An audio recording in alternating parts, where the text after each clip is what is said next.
Cinderella said to herself, "When they look at me, maybe they see a mess. But I'm not that way, and if I could, I would go to the ball." Soon, the time came for the stepmother and stepsisters to leave for the big party. Their fine carriage came to the door. The stepmother and stepsister hopped inside, and they were off. "Goodbye," called Cinderella. "Have a good time."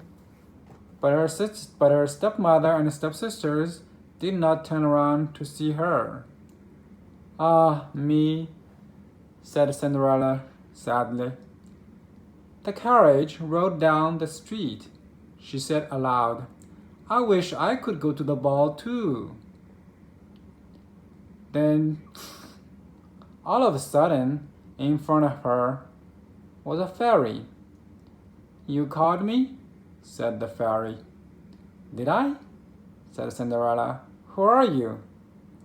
"Why, your fairy godmother, of course. I know your wish, and I have come to grant it." "But my wish is impossible," said Cinderella. "Excuse me," said the fairy godmother in a huff. "Did I not just show up out of thin air?" "Yes, you did," said Cinderella. "Then let me be the one to say what is possible or not." "Well, I think you know I want to go to the ball too." She looked down at her dirty clothes. "But look at me.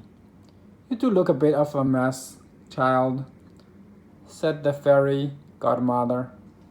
"Even if I had something nice to wear," said the girl, "I would have no way to get there."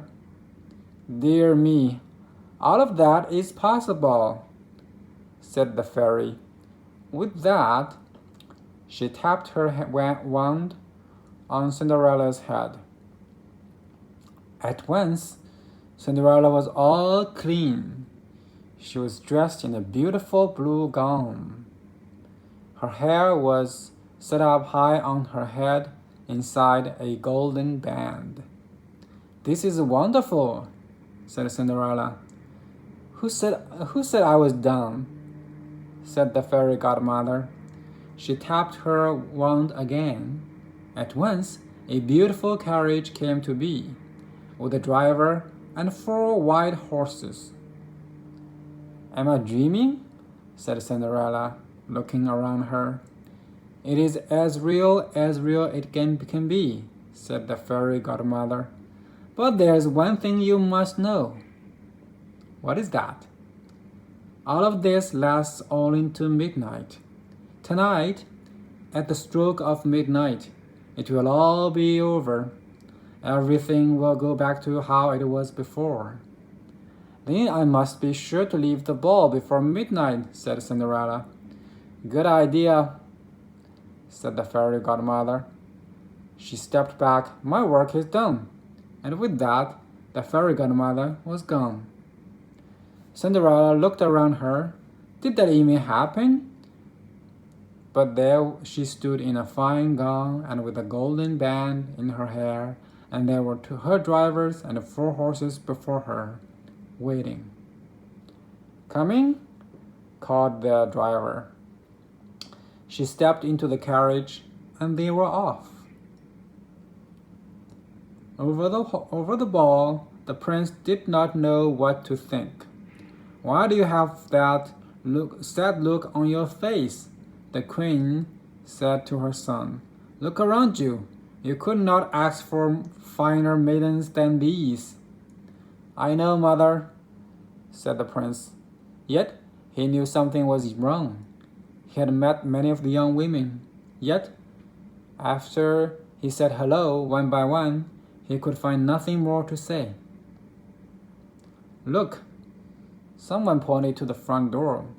"Who is that?" All heads turned. "Who is that lovely maiden stepping down the stairs?" She held her head tall and looked as if she belonged, but no one knew her. "There is something about her," said the prince to himself. "I will ask her to dance." And he walked over to Cinderella. "Have we met?" said the prince. I'm pleased to meet you now, said Cinderella with a bow. I feel as if I know you, said the prince, but of course, that is impossible.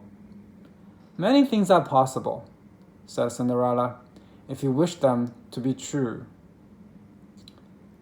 The prince felt a leap in his heart. He and Cinderella danced. When the song was over, they danced again, and then danced again and yet again. Soon, the other maidens at the ball grew jealous. Why is he dancing all the time with her? They said, How rude!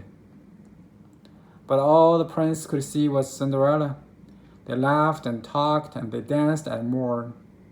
In fact, they danced for so long that Cinderella did not see the clock. Dong, said the clock. Cinderella looked up. Dong went the clock again. She looked up again. Oh my, she cried out, it's almost midnight. Why does that matter? Said the prince. Dong, called the clock. I must go, said Cinderella. But we just met, said the prince. Why leave now? Dong, rang the clock. I must go, said Cinderella. She ran to the steps. I cannot hear you, said the prince. The clock is too loud. Dong, rang the clock. Rang the clock. Goodbye, said Cinderella. Up the stairs she ran. Please stop for a moment, said the prince.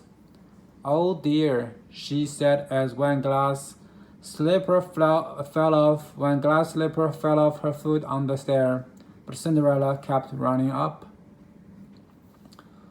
Dong, said the clock. Please wait a moment, said the prince. Goodbye. Cinderella turned one last minute.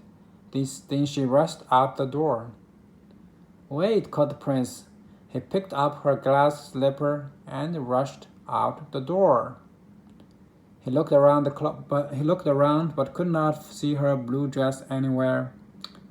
This is all I have left for her, he said, looking down at the glass slipper. He saw that it was made in a special way, to fit a foot like none other. Somewhere there is the other glass slipper, he said, and when I find it, I will find her too. Then I will ask her to be my bride.